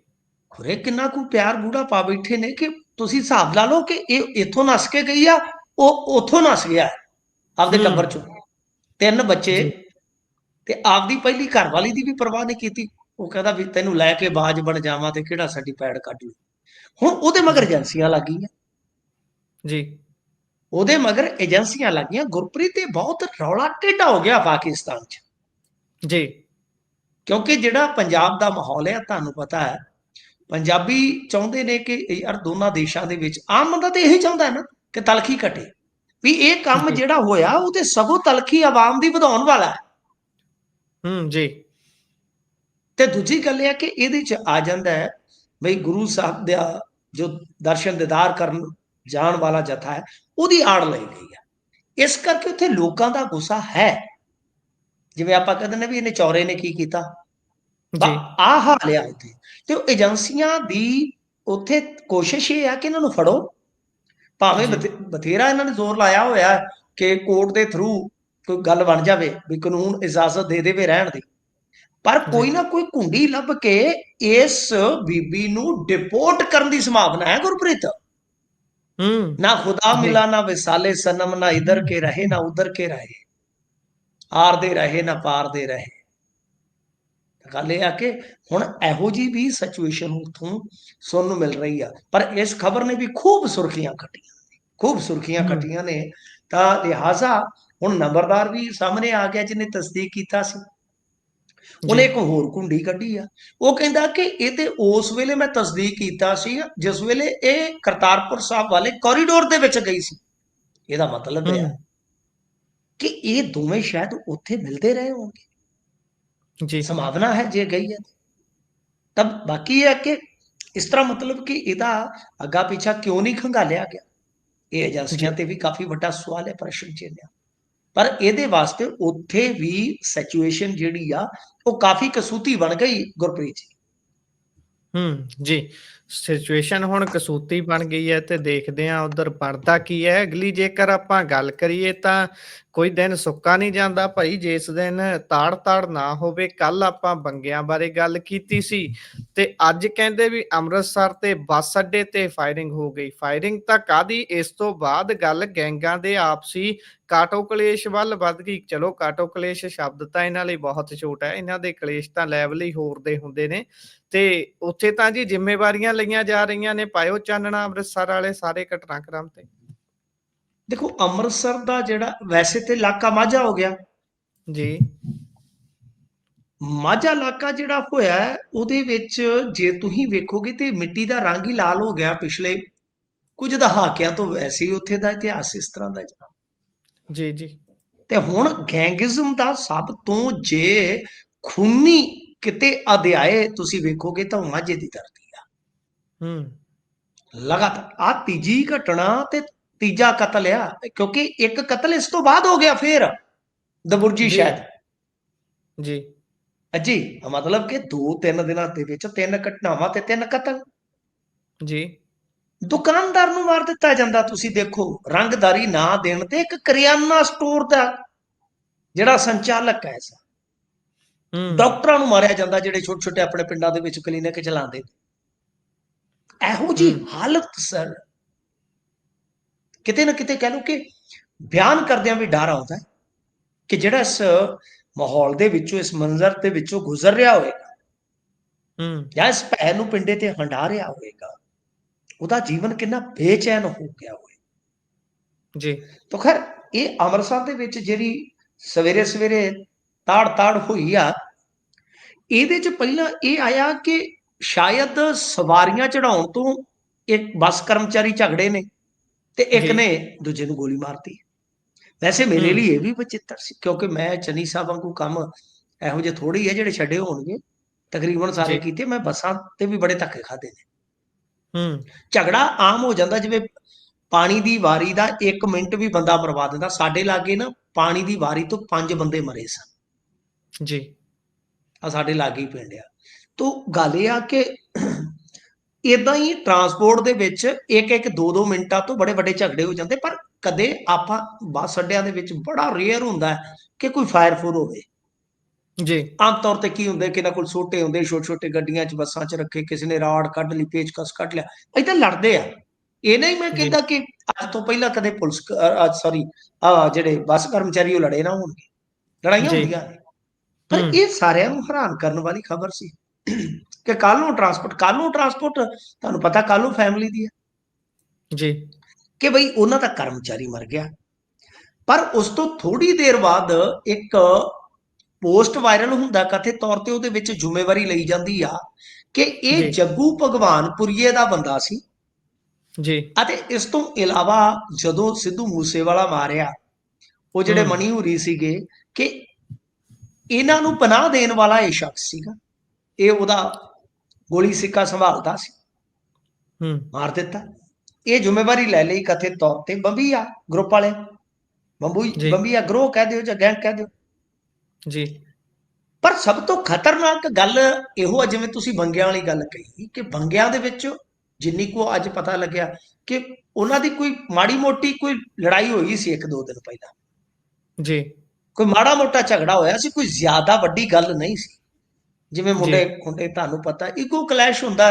ਮੈਂ ਮਤਲਬ ਕਿ ਇਸ ਸਾਰੀ ਦੁਨੀਆ ਚੋਂ ਗੁਜ਼ਰਿਆ ਹੋਇਆ ਇਨਸਾਨ ਆ, ਹੋਰ ਕੁਛ ਜੀ ਨਹੀਂ ਹੁੰਦਾ। ਜਦੋਂ ਪਿਛਾਂ ਝਾਕ ਕੇ ਵੇਖਦੇ ਤੇ ਖੁਦ ਤੇ ਸ਼ਰਮ ਆਉਂਦੀ ਆ। ਹੁੰਦਾ ਕੀ ਹੈ, ਹੂੰ ਈਗੋ ਕਲੈਸ਼ ਹੁੰਦਾ, ਚਾਹੇ ਉਹ ਗਰੁੱਪ 'ਚ ਤਬਦੀਲ ਹੋ ਜਾਵੇ, ਚਾਹੇ ਉਹ ਆਪਣੀ ਇੰਡੀਵਿਜੂਅਲ 2 ਜਾਣਿਆਂ ਦੀ ਲੜਾਈ ਹੋ ਜਾਵੇ, ਏਦਾਂ ਹੀ ਚੱਲਦਾ ਹੈ। ਤਾਂ ਮਤਲਬ ਕਿ ਉੱਥੇ ਕਹਿੰਦੇ ਕਿ 40-50 ਫਾਇਰ ਹੋਏ ਨੇ ਗੁਰਪ੍ਰੀਤ, ਤੁਸੀਂ ਦੁਆਬੇ 'ਚ ਰਹਿੰਦੇ ਹੋ, ਸ਼ਾਇਦ ਤੁਸੀਂ ਵੀ ਜੀ ਸੁਣਿਆ ਹੋਣਾ ਕਿ ਉਹ ਛਲਣੀ ਕਰ ਜੀ ਦਿੱਤੀ ਜਿਹੜੀ ਉਹ ਸਕਾਰਪੀਓ ਸੀਗੀ, ਇੰਨੀਆਂ ਗੋਲੀਆਂ ਮਾਰੀਆਂ ਉਹਨਾਂ ਨੇ ਆ ਕੇ। ਜੀ ਤਾਂ ਮਤਲਬ ਕਿ ਹੈਰਾਨ ਕਰਦਾ ਹੈ, ਪੰਜਾਬ ਦਾ ਮਾਹੌਲ ਹੈਰਾਨ ਕਰਦਾ ਹੈ। ਮੈਂ ਨਹੀਂ ਕਹਿੰਦਾ ਕਿ ਕਤਲ ਨਹੀਂ ਸਨ ਅੱਗੇ ਹੁੰਦੇ ਤੇ ਹੁਣ ਹੋਣ ਲੱਗੇ ਆ, ਨਹੀਂ। ਕਦੇ ਬੜੀ ਮਤਲਬ ਕਿ ਖਬਰ ਵਿਰਲੀ ਪੜ੍ਹਨ ਨੂੰ ਮਿਲਦੀ ਸੀ ਅਖਬਾਰ 'ਚ ਕਿ ਅੱਜ ਕਤਲ ਹੋ ਗਿਆ, ਇੱਕ ਜੀ ਹੋ ਗਿਆ, 2 ਹੋ ਗਿਆ। ਹੁਣ ਤੇ ਤੁਸੀਂ ਦੇਖੋ ਕਿ ਪਤਾ ਹੀ ਨਹੀਂ ਲੱਗਦਾ ਪੰਜਾਬ ਦੇ ਕਿਹੜੇ ਕੋਨੇ 'ਚ ਕੀ ਹੋ ਗਿਆ। ਤੇ ਜੀ ਇਹ ਜੀ ਤੋਂ ਬਾਅਦ ਹੁਣ ਸਭ ਤੋਂ ਵੱਡਾ ਸਵਾਲ ਤੇ ਇਹ ਹੈ ਨਾ, ਚਲੋ ਇਹਨੂੰ ਗੈਂਗਿਜ਼ਮ ਨਾਲ ਜੋੜ ਲਓ ਜਾਂ ਜੋ ਜੀ ਵੀ ਹੈ, ਹਾਲਾਂਕਿ ਇਹ ਪੋਸਟ ਕਥਿਤ ਤੌਰ ਤੇ ਕੋਈ ਆਪਾਂ ਅੰਤਮ ਸੱਚ ਨਹੀਂ ਮੰਨਦੇ, ਹੂੰ ਪਰੰਤੂ ਗੁਰਪ੍ਰੀਤ ਬੱਸ ਅੱਡੇ ਦੇ ਵਿੱਚ ਗੋਲੀ ਚੱਲਣੀ ਇਹ ਵੀ ਬਹੁਤ ਵੱਡੀ ਗੱਲ ਹੈ। ਜੀ ਕਿਉਂਕਿ ਵੱਡੀ ਗੱਲ ਬੱਸ ਅੱਡੇ ਦੇ ਵਿੱਚ ਵੈਂਡਰ ਹੁੰਦੇ ਨੇ, ਡਰਾਈਵਰ ਕੰਡਕਟਰ ਹੁੰਦੇ ਨੇ, ਮਤਲਬ ਕਿ ਅੱਡਾ ਸਟਾਫ ਹੁੰਦਾ ਹੈ, ਔਰਤਾਂ ਹੁੰਦੀਆਂ ਨੇ, ਕੁਲੀ ਹੁੰਦੇ ਨੇ, ਫਲ ਵੇਚਣ ਵਾਲੇ, ਬੂਟ ਪਾਲਿਸ਼ ਵਾਲੇ, ਮਤਲਬ ਕਿ ਕਿੰਨਾ ਇਕੱਠ ਹੁੰਦਾ ਹੈ। ਜੀ ਇਹ ਇੱਕ ਐਸੀ ਪਬਲਿਕ ਪਲੇਸ ਹੈ ਜਿਹਦੇ ਵਿੱਚ ਇਸ ਤਰ੍ਹਾਂ ਦੀ ਘਟਨਾ ਹੋ ਜਾਣਾ ਹੀ ਆਪਣੇ ਆਪ ਦੇ ਵਿੱਚ ਬੜਾ ਵੱਡਾ ਸਵਾਲ ਆ। ਤੇ ਇਸ ਕਰਕੇ ਜੋ ਸਰਕਾਰ ਹੈ ਉਸ ਨੂੰ ਇਹ ਨਾਕਾਮੀ ਆਪਣੀ ਓਟਣੀ ਚਾਹੀਦੀ ਆ ਕਿ ਤੁਹਾਡੀ ਪੁਲਿਸ ਦਾ, ਤੁਹਾਡੇ ਪ੍ਰਸ਼ਾਸਨ ਦਾ ਡਰ ਮੁੱਕ ਗਿਆ, ਡਰ ਖਤਮ ਹੋ ਗਿਆ। ਕੱਲ ਇੱਕ ਸਾਬਕਾ ਡੀਜੀਪੀ ਨੇ ਆਖਿਆ, ਉਹਨੇ ਆਖਿਆ ਇਹਦਾ ਕੋਈ ਹੱਲ ਹੈ ਨਹੀਂ ਜੀ ਹੁਣ। ਜੀ ਇਹ ਸੁਣਨ ਵਾਲੀ ਗੱਲ ਹੈ, ਮੈਂ ਕੋਈ ਵਕਾਲਤ ਨਹੀਂ ਕਰਦਾ, ਮੈਂ ਕੋਟ ਕਰ ਰਿਹਾ ਇੱਕ ਜੀ ਸਾਬਕਾ ਪੁਲਿਸ ਅਧਿਕਾਰੀ ਨੂੰ। ਉਹਨੇ ਆਖਿਆ ਯੋਗੀ ਮਾਡਲ ਤੋਂ ਬਗੈਰ ਇਹ ਨਹੀਂ ਹੁਣ ਰੁਕਣਾ ਪੰਜਾਬ 'ਚ। ਜੀ ਇਹ ਯੂਪੀ ਵਾਲਿਆਂ ਨੇ ਵੀ ਜ਼ੋਰ ਲਾ ਲਿਆ। ਸੋ ਇਹ ਕਹਾਣੀ ਜਦੋਂ ਇਦਾਂ ਦੀਆਂ ਗੱਲਾਂ ਸੁਣਨ ਨੂੰ ਮਿਲਣ ਲੱਗ ਜਾਣਗੀਆਂ ਨਾ, ਜਦੋਂ ਇਹ ਚਰਚਾਵਾਂ ਚੱਲਣ ਲੱਗ ਜਾਣਗੀਆਂ, ਜਦੋਂ ਕਾਰੋਬਾਰੀਆਂ ਦੇ ਵਿੱਚ ਤੇ ਪਹਿਲਾਂ ਹੀ ਬੜਾ ਡਰ ਦਾ ਸਹਿਮ ਆ, ਜੀ ਤੇ ਉਹ ਜਿਹੜਾ ਸਹਿਮ ਆ, ਜਦੋਂ ਉਹਨੂੰ ਕੋਈ ਚਿਹਰਾ ਮਿਲਣਾ ਸਟਾਰਟ ਹੋ ਗਿਆ, ਕੋਈ ਉਗਰ ਚਿਹਰਾ, ਜੀ ਤੁਸੀਂ ਦੇਖਿਆ ਹੋਣਾ ਰਾਜਾ ਵੜਿੰਗ ਇਹੀ ਟਰਾਈ ਕਰ ਰਹੇ ਸੀ। ਜੀ ਜੀ ਰਾਜਾ ਵੜਿੰਗ ਆਪਣੇ ਆਪ ਨੂੰ ਇੱਕ ਸਾਂਚੇ 'ਚ ਫਿੱਟ ਕਰਨ ਦਾ ਯਤਨ ਕਰ ਰਹੇ ਸੀ। ਉਹ ਸਾਂਚਾ ਕਿਹੜਾ ਕਿ ਜਿੱਥੇ ਉਹਨਾਂ ਚੋਂ ਯੋਗੀ ਦੇਖਿਆ ਜਾਵੇ। ਕਦੇ ਉਹ ਕਹਿੰਦੇ ਸੀ ਜੀ ਮੈਂ ਇਹਨਾਂ ਦੇ ਘਰ ਵਾਲਿਆਂ ਨੂੰ ਚੱਕ ਦੂੰ, ਕਦੇ ਕਹਿੰਦੇ ਜੇਲ੍ਹ ਦੇ ਵਿੱਚ ਸੁੱਟ ਕੇ ਸੱਪ ਛੱਡ ਦੂੰ। ਤਾਂ ਜੀ ਇਹ ਬਿਆਨ ਇਸੇ ਹੀ ਭਾਵਨਾ ਚੋਂ ਨਿਕਲਦੇ ਨਜ਼ਰ ਆਉਂਦੇ ਨੇ। ਇਸ ਕਰਕੇ ਹੂੰ ਇਹ ਕਹਾਣੀ ਜਿਹੜੀ ਆ ਆਮ ਆਦਮੀ ਪਾਰਟੀ ਨੂੰ ਛੇਤੀ ਸਮਝਣੀ ਚਾਹੀਦੀ ਆ ਕਿ ਤੁਹਾਡੇ ਹੱਥੋਂ ਇਹ ਚੀਜ਼ ਜਿਹੜੀ ਆ ਬਹੁਤ ਤੇਜ਼ੀ ਨਾਲ ਕਰ ਰਹੀ ਆ, ਵਕਤ ਬਹੁਤ ਤੇਜ਼ੀ ਨਾਲ ਕਰ ਰਿਹਾ ਹੈ। ਜੀ ਜੋਗੀ ਜੋਗੀ ਕਰਦੇ ਸਾਰੇ ਨੇ, ਪਰ ਜੋਗੀ ਮਾਡਲ ਦੀ ਗੱਲ ਜਦੋਂ ਦੇਖਦੇ ਆ, ਉਹ ਤਾਂ ਇੱਕ ਸਟੇਟ ਦਾ ਕ੍ਰਾਈਮ ਹੋ ਗਿਆ, ਇੱਕ ਆਮ ਲੋਕਾਂ ਦਾ ਕ੍ਰਾਈਮ ਹੋ ਗਿਆ। ਜੋਗੀ ਵੀ ਤਾਂ ਉਹੀ ਕਰ ਰਿਹਾ ਹੈ। ਪਰ ਚਲੋ ਖੈਰ ਅੱਗੇ ਚੱਲਦੇ ਆ, ਉਹ ਕਿਸੇ ਹੋਰ ਦਿਨ ਆਪਾਂ ਉਸ ਤੇ ਚਰਚਾ ਕਰ ਸਕਦੇ ਆ। ਉਧਰ ਸੀਐਮ ਹੁਣੀ ਨਾਰਥ ਜ਼ੋਨਲ ਕਾਉਂਸਲ ਦੀ ਮੀਟਿੰਗ ਤੋਂ ਆ ਕੇ ਜਿਹੜੀ ਪ੍ਰੈਸ ਕਾਨਫਰੰਸ ਕੀਤੀ ਹੈ, ਨਾਲ ਕੈਪ ਸੈਨਾ ਹੁਣੀ ਬੈਠੇ ਸੀ। ਕੀ ਕੁਝ ਆਖ ਰਹੇ ਨੇ? ਕਹਿੰਦੇ ਵੀ ਕੋਈ ਤਾਂ ਚੰਡੀਗੜ੍ਹ ਮੰਗੀ ਜਾਂਦਾ ਤੇ ਕੋਈ SYL। ਦੇਖੋ ਉਹਨਾਂ ਨੇ ਜਿਹੜੀ ਗੱਲ ਕਹੀ ਹੈ ਕਿ ਮੀਟਿੰਗ ਦੇ ਵਿੱਚ ਬੋਲਦੇ ਆ ਕਿ ਨਹਿਰ ਬਣਾ ਦਿਓ, ਜੀ। ਪਰ ਉਹਦੇ ਵਿੱਚ ਹੁਣ ਉਹ ਕਹਿੰਦੇ ਕਿ ਪਾਣੀ ਦੀ ਜਗ੍ਹਾ ਜੂਸ ਛੱਡ ਦਈਏ। ਗੱਲਾਂ ਬੜੀਆਂ ਟਿਕਾ ਕੇ ਕਰਦੇ ਨੇ। ਹੂੰ। ਉਹ ਕਹਿੰਦੇ ਵੀ ਰਿਵਾਲਵਰ ਦੇ ਦਿਓ, ਉਹਦੇ ਵਿੱਚ ਕਾਰਤੂਸ ਨਾ ਹੋਣ, ਤਾਂ ਉਹਦਾ ਕੀ ਜੀ, ਫਾਇਦਾ? ਪੰਜਾਬ ਨੇ ਹਰਿਆਣੇ ਨੂੰ ਮਾਨਵਤਾ ਦੇ ਆਧਾਰ ਤੇ ਪਾਣੀ ਦਿੱਤਾ ਹੈ, ਕਿਉਂਕਿ ਜੀ। ਅਸੀਂ ਭਾਈ ਕਨ੍ਹਈਆ ਦੇ ਵਾਰਿਸ ਹਾਂ। ਮਤਲਬ ਹੂੰ। ਮਾਨਵਤਾ ਦੇ ਨਾਮ ਤੇ ਉਹਨਾਂ ਨੇ ਕਿਹਾ ਕਿ ਜਿੰਨਾ ਪਾਣੀ ਦੇਣਾ ਸੀ ਤੁਹਾਨੂੰ ਦੇ ਦਿੱਤਾ ਆ, ਹੁਣ ਸਾਡੇ ਕੋਲ ਹੈ ਨਹੀਂ ਜੇ ਕੁਝ ਵੀ।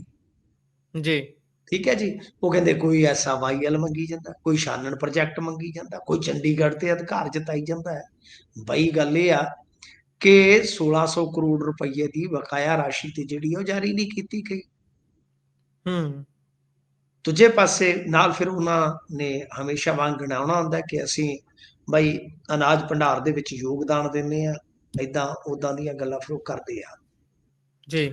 ਇਹਨਾਂ ਨੇ ਕਿਹਾ ਕਿ ਕੌਂਸਲ ਦੀ ਮੀਟਿੰਗ ਦੇ ਵਿੱਚ ਕੁੱਲ 28 ਪ੍ਰਸਤਾਵ ਸੀਗੇ, ਮਤੇ ਸੀਗੇ, ਜਿਹਦੇ ਵਿੱਚ 11 ਮੁੱਦੇ ਪਾਣੀ ਦੇ ਨਾਲ ਹੀ ਜੁੜੇ ਸੀ ਤੇ 11 ਪੰਜਾਬ ਦੇ ਖਿਲਾਫ ਸੀ। ਜੀ। ਇਹਨਾਂ ਨੇ ਇਹ ਗੱਲ ਜਿਹੜੀ ਆ ਉਹ ਕਹੀ ਆ। ਪੁਨਰਗਠਨ ਦੇ ਸਮੇਂ ਉਹ ਕਹਿੰਦੇ ਹਿਮਾਚਲ ਰਾਜਸਥਾਨ ਨਹੀਂ ਸੀਗਾ, ਇਹ ਵੀ ਸਾਫ਼ ਕੀਤਾ। ਜੀ। ਫਿਰ ਇਹ ਬੋਲੇ ਕਿ ਪੰਜਾਬ ਯੂਨੀਵਰਸਿਟੀ ਤੋਂ ਹਰਿਆਣਾ ਪਹਿਲਾਂ ਹੀ ਅੱਡ ਹੋ ਚੁੱਕੇ। ਤੁਹਾਨੂੰ ਮੈਂ ਪਹਿਲਾਂ ਹੀ ਆਗਾਹ ਕੀਤਾ ਸੀਗਾ ਕਿ ਇਹ ਮਸਲਾ ਉੱਠਣਾ ਹੀ ਜੀ। ਉੱਠਣਾ। ਤਾਂ ਦੇਖ ਲਓ ਜੀ। ਜੀ। ਹਰਿਆਣੇ ਨੇ ਹਿੱਸੇਦਾਰੀ ਮੰਗੀ ਆ। ਠੀਕ ਹੈ ਜੀ। ਤਾਂ ਮਤਲਬ ਕਿ ਇਹਨਾਂ ਨੇ ਫਿਰ ਹਵਾਲਾ ਦਿੱਤਾ ਕਿ ਤੁਸੀਂ ਆਪਣੀ ਹਿੱਸੇਦਾਰੀ ਕੱਢ ਚੁੱਕੇ ਹੋ। ਕੁਰੂਕਸ਼ੇਤਰ ਜੀ। ਯੂਨੀਵਰਸਿਟੀ ਤੁਹਾਡੀ ਜਿਹੜੀ ਆ ਉਹਦਾ ਸਟੈਂਡਰਡ ਯਾਨੀ ਰੈਂਕਿੰਗ ਜਿਹੜੀ ਆ ਉਹ A+ ਆ। ਤੁਹਾਨੂੰ ਕੀ ਜ਼ਰੂਰਤ ਜੀ। ਹੈ ਬਈ? ਹੂੰ। ਗੱਲ ਇਹ ਆ ਕਿ ਇਹਨਾਂ ਨੇ ਇਸ ਤਰ੍ਹਾਂ ਪ੍ਰੈਸ ਕਾਨਫਰੰਸ ਤੇ ਕੀਤੀ ਹੈ। ਚਲੋ ਮਾਨ ਸਾਹਿਬ ਇਹਨਾਂ ਮੁੱਦਿਆਂ ਤੇ ਬੋਲੇ ਆ, ਉੱਥੇ ਵਧੀਆ ਬੋਲੇ ਆ। ਆਪਾਂ ਜਿਵੇਂ ਜੀ। ਕੱਲ ਡਿਟੇਲਡ ਕਹਿੰਦੇ ਸੀ ਕਿ ਜਾਣਕਾਰੀ ਨਿਕਲੂਗੀ ਤੇ ਆਪਾਂ ਫਿਰ ਗੱਲ ਕਰਾਂਗੇ। ਉਹ ਠੀਕ ਆ, ਜੀ। ਹੱਕ ਵੀ ਇਸ ਤਰ੍ਹਾਂ ਹੀ ਬਣਦਾ। ਬਈ ਜੇ ਪੰਜਾਬ ਦੇ ਲੋਕਾਂ ਨੇ ਤੁਹਾਨੂੰ ਚੁਣਿਆ ਤੇ ਜੇ ਤੁਸੀਂ ਹਿੱਕ 'ਚ ਹੀ ਨਾ ਵੱਜੇ ਤੇ ਫਿਰ ਗੱਲ ਕਾਹਦੀ ਆ? ਸਵਾਦ ਕਾਹਦਾ ਫਿਰ ਪੰਜਾਬੀ ਹੋਣ ਦਾ ਤੇ ਮੁੱਖ ਮੰਤਰੀ ਹੋਣ ਦਾ? ਠੀਕ ਆ, ਵੱਜੋ ਇੱਕ ਦੇ ਵਿੱਚ, ਤੁਹਾਡੇ ਨਾਲ ਖਲੋਤੇ ਆ। ਪਰ ਮੈਂ ਅੱਜ ਆਪਦੇ ਪੇਜ ਤੇ ਵੀ 2 ਕਿ 3 ਲਾਈਨਾਂ ਦੀ ਇੱਕ ਖਬਰ ਦੀ ਕਟਿੰਗ ਪਾਈ ਸੀਗੀ ਗੁਰਪ੍ਰੀਤ। ਜੀ। ਜੇ ਕੋਈ ਵੀ ਜਾਣਨਾ ਚਾਹੇ ਜਾ ਕੇ ਉੱਥੇ ਵੇਖ ਸਕਦਾ ਸਵੇਰ ਟਾਈਮ। ਉਹ ਜੀ। ਪੰਜਾਬੀ ਟ੍ਰਿਬਿਊਨ ਦੀ ਜਿਹੜੀ ਸਫਾ ਬਾਕੀ ਹੁੰਦੀ ਆ, ਪਹਿਲੇ ਸਫੇ ਦੀ ਬਾਕੀ ਹੁੰਦੀ ਆ, ਉਹਦੀ ਇੱਕ ਕਟਿੰਗ ਹੈ। ਜੀ। ਉਹਦੇ ਵਿੱਚ ਖੁਦ ਮੁੱਖ ਮੰਤਰੀ ਦੇ ਹਵਾਲੇ ਨਾਲ ਆ ਕਿ ਕੇਂਦਰ ਨੇ ਸਾਥੋਂ ਫਿਰੋਜ਼ਪੁਰ, ਹਰੀਕੇ ਤੇ ਰੋਪੜ ਹੈਡਵਰਕਸ ਦਾ ਕੰਟਰੋਲ ਲੈ ਲਿਆ। ਜੀ। ਸਾਥੋਂ ਕੰਟਰੋਲ ਲੈ ਕੇ BBMB ਨੂੰ ਦੇ ਦਿੱਤਾ ਹੈ। ਜਾਂ ਤਾਂ ਇਸ ਖਬਰ ਦਾ ਖੰਡਨ ਕੀਤਾ ਜਾਵੇ ਜੀ। ਤੇ ਜਾਂ ਫਿਰ ਇਹ ਦੱਸਿਆ ਜਾਵੇ ਕਿ ਕਿਸ ਸਰਕਾਰ 'ਚ ਹੋਇਆ। ਜੀ। ਤੇ ਜੇ ਤੁਹਾਡੀ ਸਰਕਾਰ 'ਚ ਹੋਇਆ ਤੇ ਬੜੇ ਬੀਬੇ ਸੋ ਤੁਸੀਂ, ਜਿਹੜੀਆਂ ਚੁੱਪ-ਚਾਪ ਚਾਬੀਆਂ ਫੜਾਤੀਆਂ। ਤੇ ਫਿਰ BBMB ਤੇ ਬਹਿ ਕੇ ਉੱਥੇ ਧਰਨਾ ਦੇਣ ਦਾ ਵਿਖਾਵਾ ਕੀ ਹੈ? ਜੀ। ਜੇ ਕਿਸੇ ਹੋਰ ਸਰਕਾਰ ਨੇ ਇਹ ਕੰਟਰੋਲ ਦਵਾਇਆ ਤੇ ਤੁਸੀਂ ਉਹ ਵੀ ਦੱਸੋ ਕਿ ਇਹ ਡੈਮ ਸੇਫਟੀ ਐਕਟ ਦੇ ਤਹਿਤ ਹੋਇਆ ਸਾਰਾ ਕੁਝ। ਜੇ ਹੋਇਆ ਜੀ। ਤੇ ਉਹ ਤੇ ਤੁਹਾਡੇ ਹੁੰਦਿਆਂ ਹੀ ਆਇਆ, ਉਹਦਾ ਤੁਸੀਂ ਵਿਰੋਧ ਕਿਉਂ ਨਹੀਂ ਕੀਤਾ? ਇਹ ਬੜੇ ਵੱਡੇ ਸਵਾਲ ਆ। ਇਹ ਵੀ ਮਾਨ ਸਾਹਿਬ ਨੂੰ ਕਲੀਅਰ ਕਰਨਾ ਚਾਹੀਦਾ। ਠੀਕ ਆ, PU ਦੇ ਮਾਮਲੇ ਤੇ, SYL ਦੇ ਮੁੱਦੇ ਤੇ ਉਹ ਜੋ ਕਹਿ ਰਹੇ ਨੇ, ਹਾਲਾਂਕਿ ਠੀਕ ਆ, ਮੇਰਾ ਸਟੈਂਸ ਬਿਲਕੁਲ ਅਲੱਗ ਆ ਕਿ ਇਹ ਲੜਾਈ ਜਿਹੜੀ ਪਾਣੀਆਂ ਦੀ ਆ ਉਹ ਨਹੀਂ ਕਿਸੇ ਹੋਰ ਦਿਸ਼ਾ 'ਚ ਫਿਰਦੇ ਆ। ਇਹਦੀ ਅਸਲ ਜਿਹੜੀ ਜੜ ਤੇ ਅਸਲ ਜਿਹੜਾ ਸਾਡਾ ਮਕਸਦ ਹੋਣਾ ਚਾਹੀਦਾ ਉਹ ਕੋਈ ਵੱਖਰਾ। ਠੀਕ ਹੈ ਨਾ ਜੀ। ਨਾ ਤਾਂ ਸਾਨੂੰ ਜੀ। ਬਹੁਤਿਆਂ ਨੂੰ ਇਸ ਲੜਾਈ ਦੀ ਜੜ ਦਾ ਪਤਾ ਹੈ ਤੇ ਨਾ ਸਾਨੂੰ ਆਪਦੇ ਮਕਸਦ ਦਾ ਪਤਾ ਕਿ ਕੀ ਹੋਣਾ ਚਾਹੀਦਾ। ਕਿ ਸਾਡੀ ਮਾਲਕੀਅਤ ਤੇ ਪਹਿਲਾਂ ਤੈਅ ਹੋਣੀ ਚਾਹੀਦੀ ਹੈ, ਫਿਰ ਗੱਲਾਂ ਵੱਧਦੀਆਂ ਨੇ। ਤਾਂ ਗੱਲ ਇਹ ਆ ਹੂੰ। ਕਿ CM ਸਾਹਿਬ ਚਲੋ ਜਿਹੜੇ ਪੰਜਾਬ ਨਾਲ ਜੁੜੇ ਮੁੱਦੇ ਆ ਜਿਨ੍ਹਾਂ ਤੇ ਉਹ ਸਟੈਂਡ ਲੈ ਰਹੇ ਆ, ਮੈਂ ਉਹਨਾਂ ਦੇ ਨਾਲ ਸਹਿਮਤ ਆ। ਮੈਂ ਬਿਲਕੁਲ ਉਸ ਗੱਲ ਲਈ ਇਹਨਾਂ ਨੂੰ ਸਲਾਹੁਤਾ ਵੀ ਦਿੰਦਾ। ਪਰ ਇਹ ਜੀ। ਜਿਹੜੀ ਖਬਰ ਦੀਆਂ 2-3 ਲਾਈਨਾਂ ਨੇ ਸਾਰੇ ਸਾਨੂੰ ਵਿਚਲਿਤ ਕਰਦੀਆਂ, ਬੇਚੈਨ ਕਰਦੀਆਂ ਨੇ ਜੀ। ਕਿ ਬਈ ਇਹਦਾ ਵੀ ਸਪਸ਼ਟੀਕਰਨ, ਇਹਦਾ ਵੀ ਜਵਾਬ ਸਰਕਾਰ ਬਣੀ। ਮੈਂ ਨਹੀਂ ਕਹਿੰਦਾ ਕਿ ਮੇਰੀ ਗੱਲ ਦਾ ਜਵਾਬ ਮਾਨ ਸਾਹਿਬ ਦੇਣ, ਨਹੀਂ, ਸਾਡੀ ਜੀ। ਕੋਈ ਤੌਫੀਕ ਨਹੀਂ ਇੰਨੀ ਜਾਂ ਸਾਡੀ ਕੋਈ ਔਕਾਤ ਨਹੀਂ ਅਸੀਂ ਚੀਫ ਮਿਨਿਸਟਰ ਨੂੰ ਕਹੀਏ ਕਿ ਉਹ ਆਪ ਆ ਕੇ ਸਾਡੀ ਗੱਲ ਦਾ ਜਵਾਬ ਦੇਣ। ਨਹੀਂ, ਗੱਲ ਇਹ ਆ ਕਿ ਉਹਨਾਂ ਦਾ ਕੋਈ ਵੀ ਨੁਮਾਇੰਦਾ, ਕੋਈ ਵੀ ਸਰਕਾਰ ਦਾ ਅਫਸਰ ਇਸ ਗੱਲ ਨੂੰ ਕਲੀਅਰ ਤੇ ਕਰੇ ਨਾ ਕਿ ਜੇ ਤੇ ਇਹ ਖਬਰ ਜੀ। ਝੂਠੀ ਹੈ ਤੇ ਤਾਂ ਠੀਕ ਆ, ਤੇ ਜੇ ਇਹ ਖਬਰ ਸੱਚੀ ਆ ਤੇ ਫਿਰ ਇਹ ਗੱਲ ਸਾਰੀ ਖੋਲ ਕੇ ਤੇ ਦੱਸੋ ਕਿ ਸਾਡਾ ਹਰੀਕੇ ਤੇ ਹੈਡਵਰਕਸ ਦਾ ਕੰਟਰੋਲ ਵੀ ਉਹ ਲੈ ਗਏ ਨੇ। ਹੂੰ। ਜੀ। ਜੀ। ਸੋ ਇਸ ਤੋਂ ਅਗਲੀ ਜੇਕਰ ਗੱਲ ਕਰੀਏ ਤਾਂ ਉਧਰ ਇੰਸਪੈਕਟਰ ਸੀਤਾਰਾਮ ਜੇਲ੍ਹ ਦੇ ਵਿੱਚ ਮਰਿਆ ਜੀ। ਦੇਖੋ ਸੀਤਾਰਾਮ ਤੇ ਦੋਸ਼ ਸੀਗਾ, ਇੱਕ ਇਹਨਾਂ ਨੇ ਫੇਕ ਐਨਕਾਊਂਟਰ ਕੀਤਾ ਸੀਗਾ। ਐਨਕਾਊਂਟਰ ਤੇ ਪਤਾ ਨਹੀਂ ਇਹਨਾਂ ਨੇ ਕਿੰਨੇ ਕੀਤੇ ਹੋਣੇ ਆ, ਉਸ ਵੇਲੇ ਕੋਈ ਇੱਕ ਥੋੜੀ ਨਾ ਕੀਤਾ ਹੋਏਗਾ। ਜੀ, ਤੇ ਉਸ ਵੇਲੇ ਇਹ ਜਿਹੜਾ ਮਾਮਲਾ ਸੀਗਾ ਇਹਦੇ ਤੇ ਪਰਚਾ ਦਰਜ ਹੋ ਗਿਆ। ਹੁਣ ਇਹਦਾ ਇੱਕ ਸਾਥੀ ਤੇ ਤੁਹਾਨੂੰ ਪਤਾ ਹੀ ਹੈ ਨਾ, ਸੂਬਾ ਉਹ ਮਾਰ ਦਿੱਤਾ ਜੀ, ਸੀਗਾ ਸੰਨੀ ਨੇ ਜੇਲ੍ਹ ਦੇ ਵਿੱਚ। ਸੰਦੀਪ ਸਿੰਘ ਸੰਨੀ ਦੇ ਹੱਥੋਂ ਮਰ ਗਿਆ ਸੀ। ਪਰ ਇਹ ਜਿਹੜਾ ਸੀਤਾ ਸੀਗਾ, ਇਹ ਸੀਤਾ ਕੱਟੀ ਜਾਂਦਾ ਸੀਗਾ। ਸੀਤਾ ਰਾਮ ਵੇਖ ਲਓ, ਦੋਨਾਂ ਨਾਵਾਂ ਨੂੰ ਵੇਖੀ ਆਪਾਂ, ਜੀ, ਸੀਤਾ ਜੀ ਦਾ ਵੀ ਨਾਮ ਵਿੱਚ ਆਉਂਦਾ ਤੇ ਰਾਮ ਜੀ ਦਾ ਵੀ ਨਾਮ ਵਿੱਚ ਆਉਂਦਾ। ਨਾਮ ਦੇ ਨਾਲ ਕੀ ਖਟਿਆ ਇਹਨੇ ਤੇ ਤੁਸੀਂ ਆਪ ਹੀ ਦੇਖਣਾ ਕਿ 93 ਦੀ ਗੱਲ ਆ, 30 ਜਨਵਰੀ ਦੀ ਗੱਲ ਆ। ਇੱਕ ਦੇਬਾ ਤੇ ਇੱਕ ਸੁਖਵੰਤ, ਦੋ ਬੰਦੇ ਇਹਨਾਂ ਨੇ ਚੁੱਕੇ ਸਨ ਬਾਹਮਣੀ ਵਾਲਾ ਪਿੰਡ ਤੋਂ। ਉਦੋਂ ਜੀ, ਇੱਕ ਥਾਣੇਦਾਰ ਹੁੰਦਾ ਸੀ ਨਿਰੰਗ, ਉਹ ਬੜਾ ਬਦਨਾਮ ਥਾਣੇਦਾਰ ਸੀਗਾ। ਇੱਕ ਬੰਦਾ ਉਹਦੀ ਅਗਵਾਈ 'ਚ ਗਲੀਲੀਪੁਰ ਤੋਂ ਚੱਕਿਆ ਗਿਆ ਸੀ, ਇੱਕ ਚੁੱਕਿਆ ਗਿਆ ਸੀ ਸ਼ਾਇਦ ਬਾਹਮਣੀ ਵਾਲਾ ਤੋਂ। ਜੀ, ਇਹ ਦੋਵੇਂ ਦੇਬਾ ਤੇ ਸੁਖਵੰਤ ਮੁੜ ਕੇ ਇਹਨਾਂ ਨੇ ਮਾਰ ਦਿੱਤੇ ਸੀ, ਇਹ ਕਹਿ ਕੇ ਕਿ ਇਹ ਦੋਵੇਂ ਇੱਧਰ ਪੱਟੀ ਵਾਲੀ ਸਾਈਡ ਟਰੈਕਟਰ ਤੇ ਆ ਰਹੇ ਸੀ ਕਿ ਜਦੋਂ ਇਹਨਾਂ ਨੂੰ ਰੋਕਣ ਦੀ ਕੋਸ਼ਿਸ਼ ਕੀਤੀ, ਇਹਨਾਂ ਨੇ ਫਾਇਰਿੰਗ ਕਰਤੀ। ਜਵਾਬੀ ਫਾਇਰਿੰਗ ਦੇ ਵਿੱਚ ਇਹ ਮਾਰੇ ਗਏ। ਜੀ, ਅੱਛਾ, ਇਹਨਾਂ ਦੋਨਾਂ ਹੀ ਲਾਸ਼ਾਂ ਦਾ ਅੰਤਮ ਸੰਸਕਾਰ ਜਿਹੜਾ ਸੀਗਾ ਉਹ ਇਹਨਾਂ ਨੇ ਲਾਵਾਰਸ ਕਹਿ ਕੇ ਕਰ ਦਿੱਤਾ ਸੀਗਾ। ਜੀ, ਤਾਂ ਮਤਲਬ ਕਿ ਉਸ ਵੇਲੇ ਇਹਨਾਂ ਦੋਵਾਂ ਨੌਜਵਾਨਾਂ ਬਾਰੇ ਕਿਹਾ ਗਿਆ ਕਿ ਇਹ ਹੱਤਿਆ, ਫਿਰੌਤੀ, ਇਹੋ ਜਿਹੇ ਮਤਲਬ ਕਿ ਕ੍ਰਾਈਮ ਦੇ ਵਿੱਚ ਸ਼ਾਮਲ ਸਨ। ਪਰ ਬਾਅਦ ਦੇ ਜੀ, ਵਿੱਚ ਇਹ ਮਾਮਲਾ ਤਫਤੀਸ਼ ਚੋਂ ਗੁਜ਼ਰਿਆ, ਜਾਂਚ ਪੜਤਾਲ ਚੋਂ ਗੁਜ਼ਰਿਆ, ਪਰਚਾ ਦਰਜ ਹੋਇਆ ਤੇ ਫਿਰ ਚੱਲਦਾ ਚੱਲਦਾ ਇੱਥੋਂ ਤੱਕ ਪਹੁੰਚਿਆ ਕਿ ਸੀਬੀਆਈ ਕੋਰਟ ਨੇ ਇਹਨਾਂ ਨੂੰ ਸਜ਼ਾ ਸੁਣਾ ਦਿੱਤੀ ਸੀਗੀ। ਜੀ, ਜਿੱਥੇ ਹੁਣ ਸਜ਼ਾ ਦੇ ਦੌਰਾਨ ਹੀ ਇਹਨੇ ਦਮ ਤੋੜ ਦਿੱਤਾ। 80 ਸਾਲ ਦਾ ਹੋ ਗਿਆ ਸੀ ਸੀਤਾਰਾਮ ਤੇ ਉਦਾਂ ਹੀ ਬੁੱਢਾ ਹੋਇਆ ਪਿਆ ਸੀਗਾ। ਮੈਂ ਤਾਂ ਹੀ ਕਹਿੰਦਾ ਹੁੰਦਾ ਕਿ ਦੇਖੋ ਗੱਲ ਇਹ ਆ ਕਿ ਜਦੋਂ ਇਸ ਤਰ੍ਹਾਂ ਦੀ ਉਮਰ ਦੇ ਵਿੱਚ ਨਾ ਕੈਦ ਕੱਟਣੀ ਪੈ ਜਾਵੇ, ਇਹ ਵੀ ਇੱਕ ਵੱਖਰੀ ਸਜ਼ਾ, ਚਾਹੇ 10 ਸਾਲਾਂ ਦੀ, 20 ਸਾਲਾਂ ਦੀ, ਜਿੰਨੀ ਮਰਜ਼ੀ ਹੋਵੇ। ਪਰ ਜੀ, ਇੱਥੇ ਇਹਨਾਂ ਦਾ ਜਿਹੜਾ ਮਾਮਲਾ ਸੀਗਾ, ਜਿਹੜੇ ਪੁਲਿਸ ਕਰਮੀ ਸੀਗੇ, ਇਹਦੇ ਵਿੱਚ ਕਾਫੀ ਵੱਡੀ ਇਹਨਾਂ ਨੂੰ ਸਜ਼ਾ ਦਿੱਤੀ ਗਈ ਸੀਗੀ। ਇੱਕ ਤੇ ਸ਼ਾਇਦ ਮੇਰੇ ਖਿਆਲ ਦੇ ਨਾਲ ਪੁਲਿਸ ਵਾਲਾ ਸੀ, ਉਹਨੂੰ 5 ਸਾਲ ਦੀ ਸੀ, ਇਹਨਾਂ ਨੂੰ ਜ਼ਿਆਦਾ ਸੀਗੀ ਸਜ਼ਾ। ਤਾਂ ਖੈਰ ਜੀ, ਇਹ ਸੀਤਾਰਾਮ ਇੱਕ ਗੁੰਮਨਾਮੀ ਦੀ ਮੌਤ ਜਿਹੜੀ ਹੈ ਉਹ ਮਰਿਆ। ਪਟਿਆਲਾ ਜੇਲ੍ਹ ਦੇ ਵਿੱਚ ਇਹ ਬੰਦ ਸੀਗਾ, ਇਹਦੀ ਵੀ ਮੌਤ ਹੋ ਗਈ ਆ। ਜੀ। ਸੋ ਅਗਲੀ ਜੇਕਰ ਆਪਾਂ ਗੱਲ ਕਰੀਏ ਤਾਂ ਚੰਡੀਗੜ੍ਹ ਪ੍ਰਸ਼ਾਸਨ ਤੱਕ ਪਹੁੰਚ ਗਿਆ, ਕਹਿੰਦੇ ਕੂੜਾ ਮਾਮਲਾ, ਢੋਲ ਵਜਾਈ ਜਾਂਦੇ ਨੇ ਉੱਥੇ। ਹਾਂਜੀ, ਉਹ ਤੇ ਗਾਣਾ ਸੁਣਿਆ ਹੂੰ, ਹੋਣਾ, ਢੋਲ ਵੱਜ ਗਿਆ ਨੀ ਬਿੱਲੋ ਤੇਰੇ ਮੇਰੇ ਪਿਆਰ ਦੇ। ਇੱਥੇ ਤੇ ਇਸ ਗੱਲੋਂ ਢੋਲ ਵੱਜ ਗਿਆ ਕਿ ਲੋਕ ਕਚਰਾ ਸੜਕ ਤੇ ਖਿਲਾਰਦੇ, ਹੂੰ, ਕਿਉਂਕਿ ਇਹਨਾਂ ਨੇ ਨਾਯਾਬ ਤੇ ਨਵਾਂ ਤਰੀਕਾ ਲੱਭ ਲਿਆ ਸਾਹਿਬ ਕਿ ਜਿਹੜਾ ਕਚਰਾ ਸੜਕ ਤੇ ਸੁੱਟਦਾ, ਉਹਦੇ ਘਰ ਦੇ ਅੱਗੇ ਢੋਲ ਲੈ ਜਾਂਦੇ ਨੇ।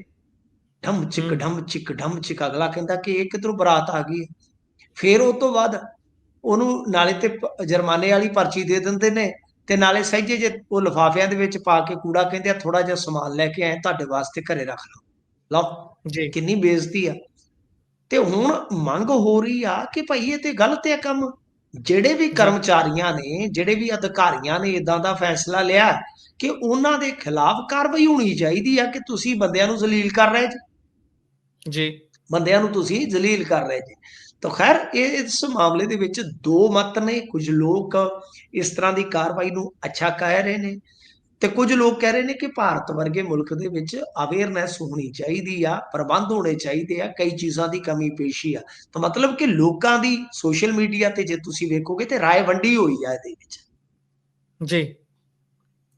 ਸੋ ਆਪੋ ਆਪਣੀ ਰਾਏ ਹੈ, ਪਰ ਠੀਕ ਹੈ ਜੇਕਰ ਇਹ ਗੱਲ ਉੱਠ ਰਹੀ ਹੈ ਕਿ ਭਾਈ ਜਲੀਲ ਕਰ ਰਹੇ ਹੋ ਤੁਸੀਂ, ਪਰ ਜੋ ਇਨਵਾਇਰਨਮੈਂਟ ਦੇ ਨਾਲ ਅਸੀਂ ਲੋਕ ਕਰ ਰਹੇ ਹਾਂ, ਵੈਸੇ ਵੀ ਅਸੀਂ ਆਮ ਲੋਕ ਨਹੀਂ, ਜਿਹੜੇ ਇੰਡਸਟਰੀਆਂ ਚਲਾਉਂਦੇ ਨੇ ਉਹਨਾਂ ਦੇ ਲਈ ਕਿੰਨੇ ਕੁ ਢੋਲ ਲੈ ਕੇ ਜਾਂਦੇ ਨੇ ਇਹ ਲੋਕ, ਜਾਂ ਫਿਰ ਕਿੰਨੀ ਕੁ ਇਨਸਪੈਕਸ਼ਨ ਉਹਨਾਂ ਦੀ ਸਮਾਂ ਰਹਿੰਦਿਆਂ ਕਰਦੇ ਨੇ ਵੀ ਭਾਈ ਤੁਸੀਂ ਆਹ ਕੁਝ ਕਰ ਰਹੇ ਹੋ ਇਨਵਾਇਰਨਮੈਂਟ ਦੇ ਨਾਲ, ਉਹ ਵੀ ਨਹੀਂ, ਇੱਕ ਅਸੀਂ ਦੇਖਣ ਨਾ ਵਾਲਾ ਪੱਖ। ਚਲੋ ਇਹ ਤੇ ਠੀਕ ਹੈ ਤੁਹਾਡੀ ਗੱਲ। ਹਵਾ ਇਹ ਕਦੇ ਤਾਂ ਮੇਰੇ ਤਾਂ ਮੈਨੂੰ ਲੱਗਦਾ ਕਿ ਮੇਰੀ ਸਾਰੀ ਜ਼ਿੰਦਗੀ 'ਚ ਮਸਲਾ ਹੱਲ ਵੀ ਨਹੀਂ ਹੋਣਾ, ਕਿਉਂਕਿ ਸਾਡੀ ਆਦਤ ਹੈ ਕਿ ਹਰੇਕ ਨੇ, ਕਿਸਾਨ ਨੇ ਸੁੱਟਣਾ ਉਦਯੋਗਪਤੀ ਤੇ, ਉਦਯੋਗਪਤੀ ਨੇ ਸੁੱਟਣਾ ਕੰਸਟਰਕਸ਼ਨ ਵਾਲਿਆਂ ਤੇ, ਕੰਸਟਰਕਸ਼ਨ ਵਾਲਿਆਂ ਨੇ ਕਿਸੇ ਤੇ। ਉਹਨਾਂ ਨੇ ਕਹਿਣਾ ਵੀ ਟਰੱਕ ਬੱਸਾਂ ਬੰਦ ਕਰਾ ਲਓ, ਠੀਕ ਹੈ ਨਾ ਜੀ। ਜੀ ਤਾਂ ਗੱਲ ਇਹ ਆ ਜੀ ਕਿ ਜਿਵੇਂ ਪੀਣ ਵਾਲਾ ਕਹਿੰਦਾ ਕਿ ਯਾਰ ਤੁਸੀਂ ਠੇਕੇ ਬੰਦ ਕਰਾ ਦਿਓ, ਸ਼ਰਾਬ ਵੀ ਬੰਦ ਕਰਾ ਦਿਓ, ਅਸੀਂ ਨਹੀਂ ਪੀਂਦੇ, ਜਾਓ। ਤਾਂ ਮਤਲਬ ਕਿ ਇਹ ਜੀ ਇੰਡੀਅਨ ਲੋਕਾਂ ਦੀ ਆਪਦੀ ਕਹਿ ਲਓ ਕਿ ਬੜੀ ਤਗੜੀ ਦਲੀਲਬਾਜ਼ੀ ਆ। ਪਰ ਸਾਡੀਆਂ ਆਦਤਾਂ ਬੜੀਆਂ ਮਾੜੀਆਂ ਨੇ। ਜੀ ਜੀ ਮੂੰਗਫਲੀ ਖਾ ਕੇ ਅਸੀਂ, ਕੇਲੇ ਛਿੱਲ ਕੇ ਅਸੀਂ ਗੱਡੀ ਚੋਂ ਬਾਹਰ ਸੁੱਟਣੇ ਆ। ਜੀ ਜੀ ਠੀਕ ਹੈ ਜੀ। ਮੈਂ ਆਪਦੇ ਪੁੱਤ ਨੂੰ, ਆਪਦੇ ਬੇਟੇ ਨੂੰ ਇਹ ਗੱਲ ਸਿਖਾਈ ਹੋਈ ਹੈ ਕਿ ਬਾਹਰ ਸੜਕ ਤੇ ਸਮਾਨ ਨਹੀਂ ਸੁੱਟਣਾ, ਗੱਡੀ ਲਪੇਟ ਦੇ ਭਾਵੇਂ, ਕੋਈ ਚੱਕਰ ਨਹੀਂ, ਜੋ ਜੀ ਪੀਣਾ ਵਿੱਚ ਤੁੰਨ ਦੇ, ਮੈਂ ਆਪੇ ਖਾਲੀ ਜਗ੍ਹਾ ਤੇ ਜਾ ਕੇ ਸੁੱਟ ਲੂੰਗਾ, ਜਿੱਥੇ ਜੀ ਵੀ ਇਹਨਾਂ ਨੂੰ ਸੁੱਟਣ ਦਾ ਆਪਣਾ ਫਰਜ਼ ਬਣਦਾ ਹੈ। ਤਾਂ ਹੂੰ ਗੱਲ ਇਹ ਆ ਕਿ ਅਸੀਂ ਤੇ ਏਡੇ ਨਖਾਪਣੇ ਲੋਕ ਆ। ਹੁਣ ਮੇਰੇ ਮੂੰਹ ਫਿਰ ਮੈਨੂੰ ਥੋੜੀ ਖਿੱਚ ਚੜਦੀ ਆ। ਇਹ ਤੇ ਆਸਾ ਪਾਸਾ ਨਹੀਂ ਵੇਖਦੇ ਵੀ ਜਨਾਨੀਆਂ ਵੀ ਲੰਘ ਰਹੀਆਂ ਸੜਕ ਤੇ, ਇਹ ਤੇ ਖਲੋ ਕੇ ਮੂਤਣ ਲੱਗ ਪੈਂਦੇ ਨੇ ਸੜਕ ਦੇ ਜੀ ਉੱਤੇ। ਜੀ ਹੂੰ ਹੈ ਐਨੀ ਪਾਈਆ ਪੱਕੀ ਬਲਗਮ ਮਾਰਦੇ ਚਲਾ ਕੇ, ਜੀ ਆਸਾ ਨਹੀਂ ਵੇਂਦੇ, ਪਾਸਾ ਨਹੀਂ ਵੇਂਦੇ। ਤਾਂ ਗੱਲ ਇਹ ਆ ਕਿ ਕੁਝ ਆਦਤਾਂ ਸਾਡੀਆਂ ਘਰ ਸੁੰਬਰ ਕੇ ਅਸੀਂ ਬਾਹਰ ਗਲੀ 'ਚ ਸੁੱਟ ਦਿੰਦੇ ਹਾਂ। ਤੁਸੀਂ ਹੂੰ ਪਿੰਡਾਂ 'ਚੋਂ ਲੰਘੋ, ਇੱਧਰ ਮਾਲਵੇ ਦੇ ਪਿੰਡਾਂ 'ਚੋਂ ਲੰਘੋ, ਤੇ ਫਿਰਨੀ ਦੀ ਸੜਕ ਦੀ ਜਿਹੜੀ ਹਾਲਤ ਤੇ ਵੇਖੋ, ਰੂੜੀ ਪਈ ਹੁੰਦੀ ਹੈ ਕਈ ਪਿੰਡਾਂ 'ਚ। ਜੀ ਜੀ ਅਸੀਂ ਵੀ ਕਿਤੇ ਨਾ ਕਿਤੇ ਆਪਣੇ ਆਪ ਨੂੰ ਸੁਧਾਰ ਕੇ ਰਾਜੀ ਨਹੀਂ ਗੁਰਪ੍ਰੀਤ ਜੀ। ਨਿੱਕੀਆਂ ਨਿੱਕੀਆਂ ਆਦਤਾਂ ਸਾਡੀਆਂ ਵੀ ਵਿਗਾੜ ਦਾ ਸ਼ਿਕਾਰ ਨੇ। ਅਸੀਂ ਵੀ ਥੋੜਾ ਥੋੜਾ ਸੁਧਾਰ ਆਪਣੇ ਆਪ 'ਚ ਲਿਆਈਏ, ਬੱਚਿਆਂ ਨੂੰ ਜੀ ਸਿਖਾਈਏ, ਚਲੋ ਉਹੀ ਅੱਛੇ ਇਨਸਾਨ ਬਣ ਜਾਣਾ। ਅਸੀਂ ਤੇ ਹੁਣ ਜਿਹੜਾ ਕੋਈ ਬੰਦਾ ਹੀ ਬਣ ਗਏ। ਜੀ ਮਾਨਸਿਕਤਾ ਦੇ ਵਿੱਚ ਤਬਦੀਲੀ ਕਰਨ ਦੀ ਬਹੁਤ ਲੋੜ ਹੈ। ਮੇਨਲੀ ਗੱਲ ਹੀ ਸਾਰੀ ਮਾਨਸਿਕਤਾ ਤੇ ਆ ਕੇ ਖੜ ਜਾਂਦੀ ਹੈ। ਇਸੇ ਦੇ ਨਾਲ ਪ੍ਰੋਗਰਾਮ ਦਾ ਸਮਾਂ ਇੱਥੇ ਹੀ ਸਮਾਪਤ ਹੁੰਦਾ ਹੈ। ਤੁਸੀਂ ਜੁੜੇ, ਜਾਣਕਾਰੀਆਂ ਸਾਂਝੀਆਂ ਕੀਤੀਆਂ, ਬਹੁਤ ਬਹੁਤ ਧੰਨਵਾਦ ਜੀ। ਧੰਨਵਾਦ ਜੀ।